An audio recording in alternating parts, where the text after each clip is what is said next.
राहुल गांधी के आरोपों पर बीजेपी सांसद अनुराग ठाकुर का पलटवार। सरकार ने हर मुद्दे पर खुले और ईमानदार तरीके से चर्चा की है। आज भी राष्ट्रपति के अभिभाषण पर विस्तार से चर्चा चल रही थी, लेकिन विपक्ष के नेता राहुल गांधी ने बार बार संसदीय प्रक्रियाओं और लोकतंत्र के प्रति अनादर दिखाया है। स्पीकर के स्पष्ट निर्देशों के बावजूद उन्होंने नियमों की अनदेखी की और ऐसे मुद्दे उठाते रहे जिनकी अनुमति नहीं थी। 2014 से 2026 तक सरकार ने हर विषय पे चर्चा की है, खुले मन से चर्चा की है और इस बार भी राष्ट्रपति अभिभाषण पर बहुत अच्छी चर्चा चल रही थी।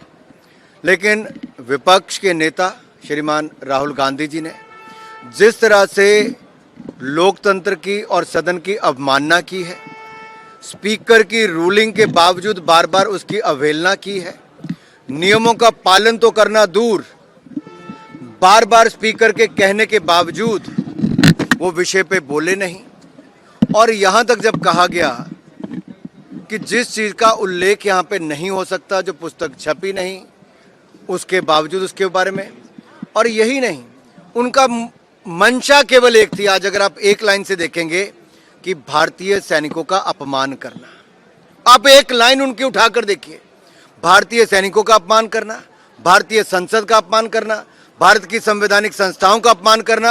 अब कांग्रेस के पास केवल यही एजेंडा बचा है। जब उनको लगा कि शानदार बजट आया, राष्ट्रपति भाषण में सरकार की सारी उपलब्धियों और देश के बढ़ते कदमों को दिखाया गया, विपक्ष के पास बोलने के लिए कुछ नहीं बचा, तो पेपर फाड़ के चेयर पर फेंके गए। इससे बड़ा दुर्भाग्य क्या होगा?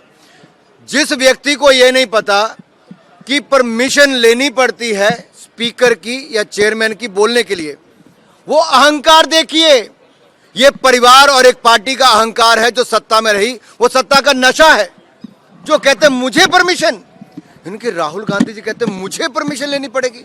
इसका मतलब वो अपने आप को सदन से बड़ा समझते हैं, स्पीकर से बड़ा समझते हैं, संवैधानिक संस्थाओं से बड़ा समझते हैं।